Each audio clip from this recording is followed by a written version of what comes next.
Nah, halo semuanya. Baiklah, di sini saya akan membuat tugas sains dengan tema yaitu fenomena alam dan subtema yaitu hujan. Nah, di sini saya akan menjelaskan tentang hujan. Yang pertama yaitu pengertian hujan.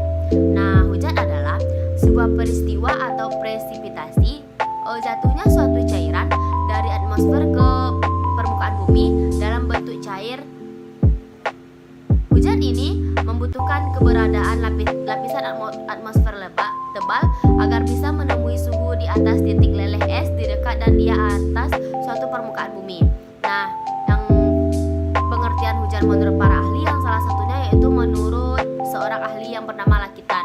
Nah, hujan menurut Lakitan merupakan bagian dari unsur lingkungan fisik yang paling beragam dari waktu terjadinya maupun tempat lokasinya. Nah, sehingga realitas ini pada kenyataannya menjadi faktor penentu serta faktor pembatas bagi kegiatan pertanian yang akan dilakukan. Nah, yang materi yang selanjutnya yaitu tentang jenis-jenis hujan. Jenis hujan diantaranya yaitu hujan gerimis. Nah, hujan ini dapat dilihat dari perbedaan intensitas hujan yang sedang terjadi.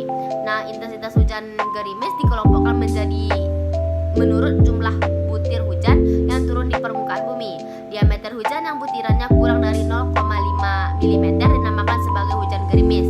Nah, hujan yang kedua yaitu tentang hujan salju.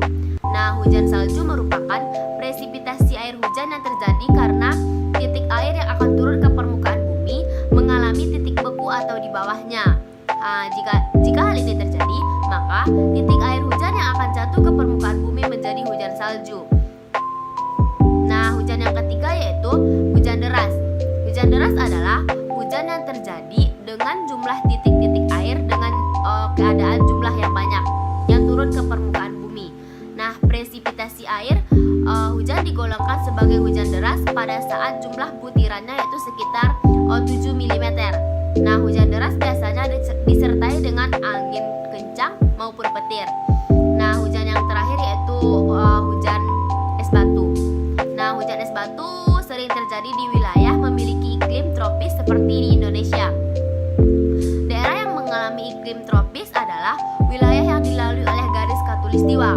Nah, hujan es batu terjadi pada saat kondensasi kristal es di atmosfer beku yang telah melewati titik beku menuju permukaan bumi, yaitu udaranya panas. Tahap yang selanjutnya yaitu tahap terjadinya hujan. Yang pertama disebut dengan tahap evaporasi. Nah, di sini tahap evaporasi merupakan proses dengan cepat bila terjadinya di hari yang panas. Nah, karena didukung oleh sinar matahari yang terik, semakin panas suhu ruangan tersebut, maka air akan semakin menguap. Nah, jika titik embun atau uap air tekanan yang suhu yang lebih tinggi, maka di sekitar uap air proses kondensasi akan gagal. Hal ini mengakibatkan air yang mengalami proses evaporasi tidak akan terkumpul menjadi awan, namun bergerak terbawa awan dan terkondensasi di daerah tempat hembusan angin berada. Nah, jika hal ini terjadi, maka tidak akan terjadinya hujan. Nah, gambarnya dapat dilihat sebagai berikut. Nah, setelah tahap kondensasi, tahap yang selanjutnya yaitu tentang tahap presipitasi.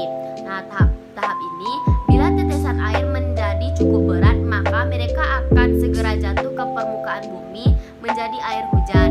Nah, tahap ini disebut juga dengan presipitasi karena ada beberapa macam bentuk saat tekanan air ini turun, seperti hujan air, hujan salju maupun hujan es. Nah, hujan yang turun akan membawa air ke permukaan bumi dan siklusnya akan terus berulang. Matahari menyinari bumi dan air akan menguap lalu turun kembali menjadi hujan. Gambarnya dapat dilihat sebagai berikut. Nah, setelah tahap kondensasi, tahap yang selanjutnya yaitu tentang tahap presipitasi. Nah, tahap ini bila tetesan air menjadi cukup berat, maka mereka akan segera jatuh ke permukaan bumi menjadi air hujan. Nah, tahap ini disebut juga dengan presipitasi karena ada beberapa macam bentuk saat tekanan air ini turun, seperti hujan air, hujan salju maupun hujan es. Nah, hujan yang turun akan membawa air ke permukaan bumi dan siklusnya akan terus berulang. Matahari menyinari bumi dan air akan akan menguap lalu turun kembali menjadi hujan. Gambarnya dapat dilihat sebagai berikut. Segera tiba. Sebaiknya kita pulang ke rumah. Ayo ayah.